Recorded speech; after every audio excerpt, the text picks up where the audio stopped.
Bienvenidos a la otra parte de Black Maria. Hoy traigo un tema que a mi modo de ver fue bastante curioso desde un comienzo y por esa misma curiosidad me puse a investigar realmente cuál era el sentido de este.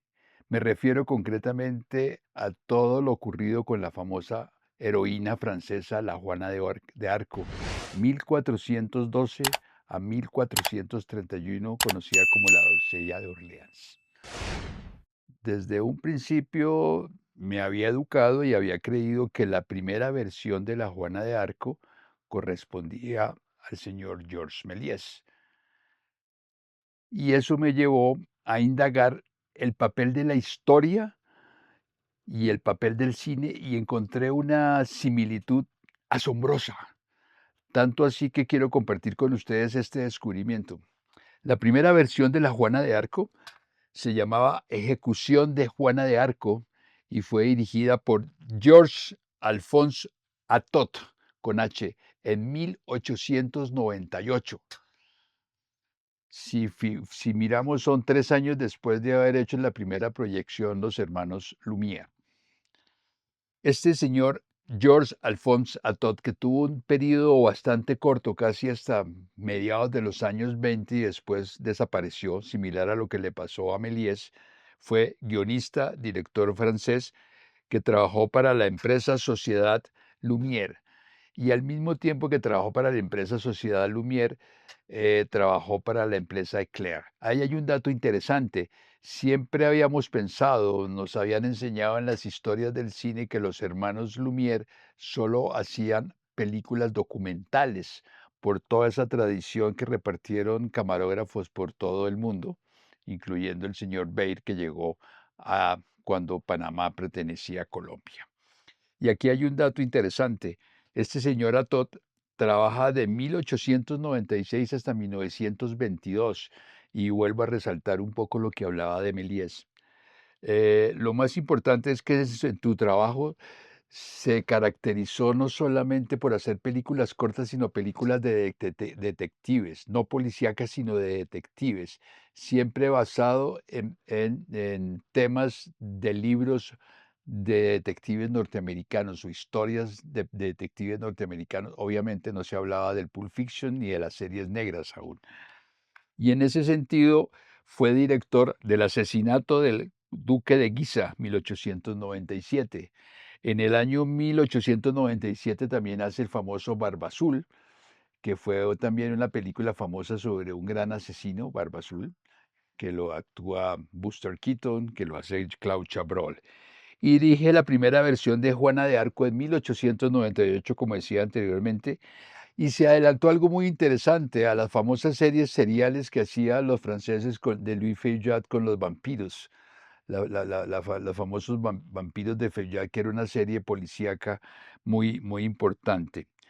Y crea una serie o recoge de Norteamérica una serie que se llama Nick Carter, el rey de los detectives, para la empresa Eclair, bajo la dirección de Victorine Hippolyte Yasset, que fue una cosa de 6 episodios, o sea, de alguna manera continuó o fue paralelo al proceso de los documentales y los trabajos de ficción de episodios que abrió Feuillade con los vampiros.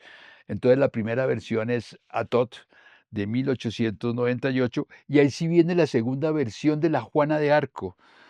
La primera, como decía, se llama La ejecución de Juana de Arco. La segunda se llama Juana de Arco de 1899, un año de diferencia del señor Méliès.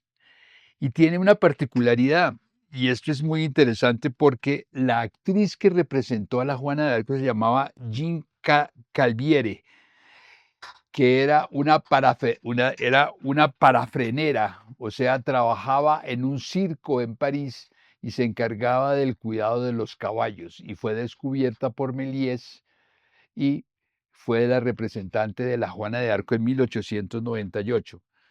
Trabajaba en un circo que llamaba el Circo de Invierno, Circo de Iviag, Circo de Invierno o Circo de Napoleón, como se le conoció inicialmente, que fue inaugurado el 11 de diciembre de 1852 y también se le conoció como el Circo Napoleón. Y ahí viene otro dato interesante sobre ese circo donde trabajaba esta niña de la frenera y que después interpretaría a la Juana de Arco.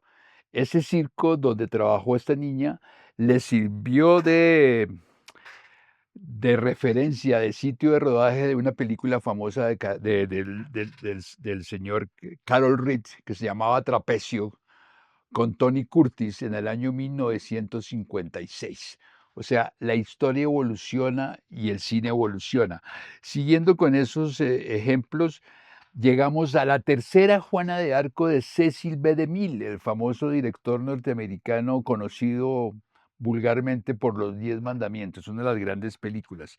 Esa se hizo en el año de 1916, estamos en periodo mudo todavía. Actúa Geraldine Farrer, cantante de ópera con el atenuante de ser un film mudo. O sea, ¿cómo una cantante de ópera va a trabajar en un film mudo? Esa es una de las grandes paradojas de la historia del cine. Y sus principales actuaciones conocidas en el medio donde trabajaba fue Tosca, y Madame Butterfly. Y ahí viene un dato bien interesante en cuanto a que la película es hecha durante el periodo que comprende la Primera Guerra Mundial. Reprende que la Primera Guerra Mundial va del 14 al 16.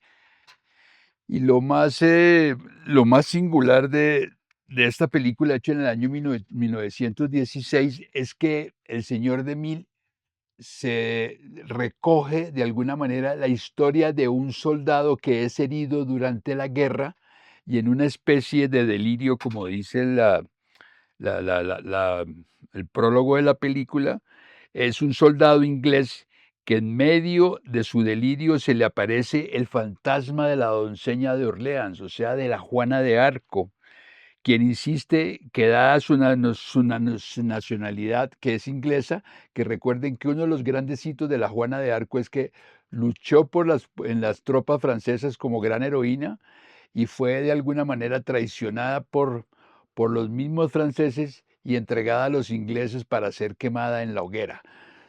Entonces, según esto, el soldado delira, se le aparece Juana de Arco y le dice que por favor Juana de Arco recoja la verdad de lo que sucedió con ella. Y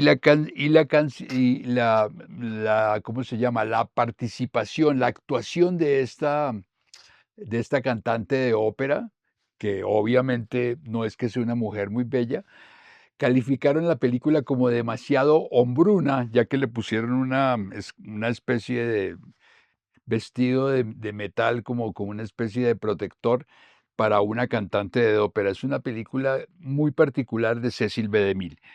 Siguiendo en esta línea, llegamos a la más conocida o una de tal vez la más determinante, casi que la de Méliès, que es la Juana de Arco de Carl Theodor Dreyer de 1928, que trabajó la famosa actriz René Jean Falconetti, que nació en 1892 y 1946, que era una actriz de teatro quien había actuado desde el año 16, donde actuó por primera vez interpretando una versión de La Dama de las Camelias y El Barbero de Sevilla.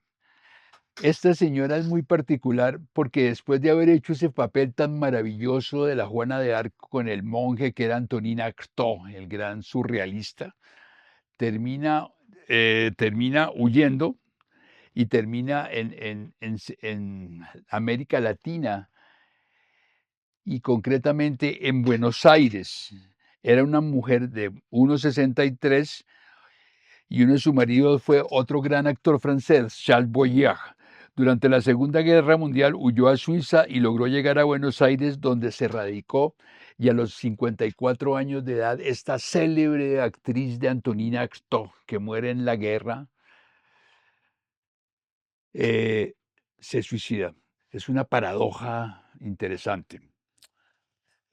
Siguiendo con todas las relaciones de las Juanas de Arco, llegamos a la de Victor Fleming, el gran director norteamericano de Lo que el viento se llevó, que es del año 48, donde actúa Ingrid Bergman.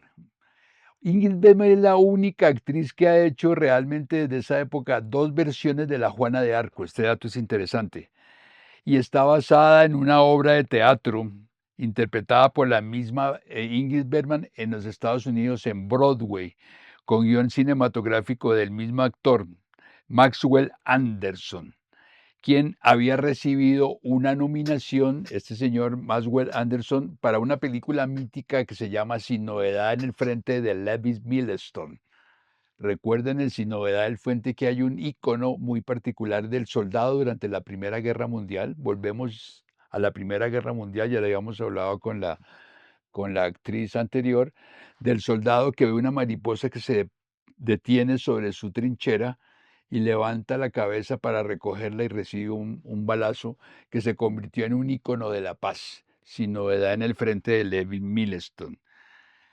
El productor de esta versión de Fleming fue Hal Roach, el gran padre de toda la comedia muda norteamericana, lo que se llama como el famoso slapstick, y fue quien descubrió a uno de los grandes cómicos, el hombre mosca, que era Harold Lloyd, el hombre que se colgaba del reloj. Aquí lo más paradójico es que su director Fleming, quien mantenía una relación con Ingrid Bergman, muere a los pocos meses de haber terminado la película porque se entera que Ingrid Bergman tenía una relación amorosa nada menos ni nada más que con el italiano Roberto Rossellini. Y ahí pasamos a un dato bastante singular. Después de haber hecho esa película con Fleming en el 48, Roberto Rossellini, casi 8 o 10 años después, hace en 1954 otra versión de La Juana de Arco con Ingrid Bergman, pero se llama Juana de Arco en la hoguera. Y está basado en algo muy particular porque es un oratorio, como una especie de ópera sobre oratorio de 11 escenas basadas en los poemas del francés Paul Claudel. Ese señor Paul Claudel, poeta, era el hermano menor de la gran eh, escultora y pintora Camille Claudel. Y estuvo de alguna manera trabajada en la parte de la música por un gran músico que se llamaba Arthur Honegger. Arthur Honegger fue el músico de otra gran película francesa que se llama El Napoleón de Abel Gance. O sea, toda hay una correlación de personajes a partir de la Juana de Arco que es muy interesante, que ese Napoleón fue en el año 1927. Y también entre sus trabajos musicales figuran Un sombrero de paja italiano de René Clair, y otra versión de música que hizo para Macbeth de Orson Welles en 1948.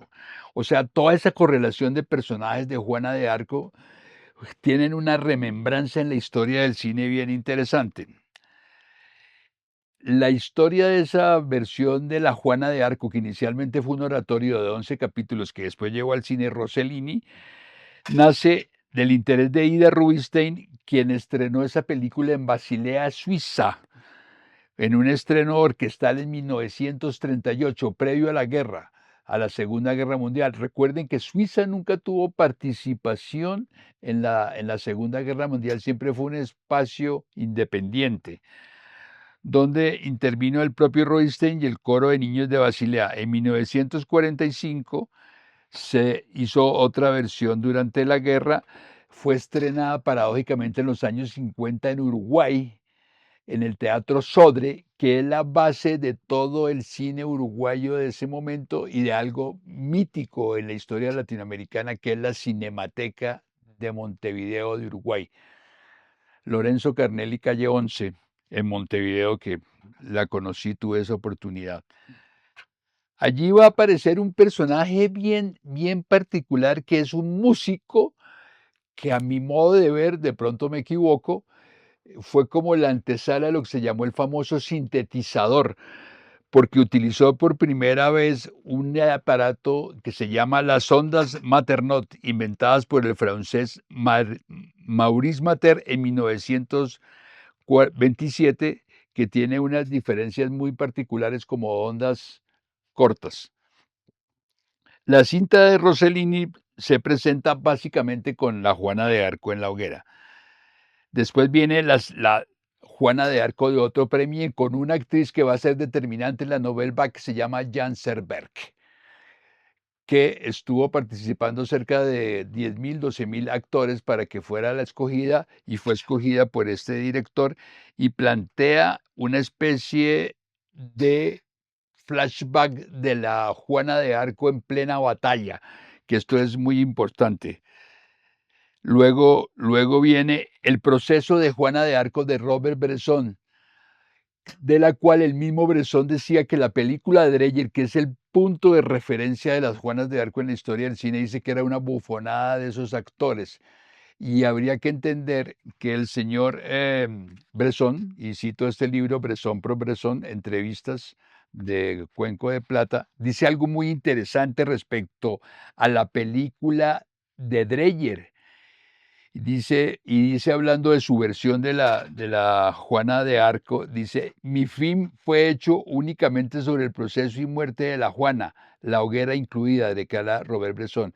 Fueron 5 meses de juicio, precisa el autor, son de una belleza extraordinaria.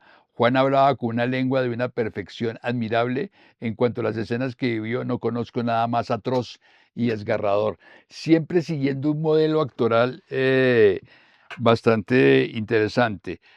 Luego vendrá la Juana Sete, que es un capítulo anterior dedicado al colombiano Roberto Triana, y viene la Juana de Arco de Luc Besson, que está trabajada por Mila Jovovich, que fue un gran podio de dinero porque fue producción norteamericana donde incluyó a Dusty Hoffman y a Fanny Dunaway en el reparto, y los franceses de alguna manera se sintieron de alguna forma eh, echados de menos porque ¿por qué los norteamericanos se preocupan por la Juana de Arco? Y terminamos con 2 versiones de la Juana de Arco.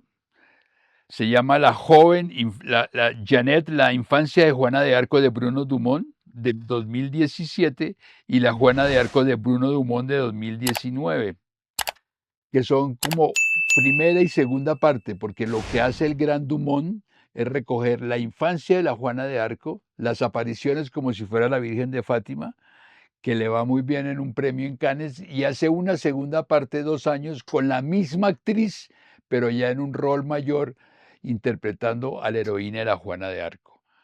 La gran pregunta que me surge es hasta dónde la Juana de Arco, la doncella de Orleans, la que hizo famoso Dreyer, que después descubrieron a Lumière, ha dado tantos matices, tantas escaleras históricas para llegar a una hoguera y para saber que realmente se ha quemado en promedio, como estoy diciendo, 12 veces.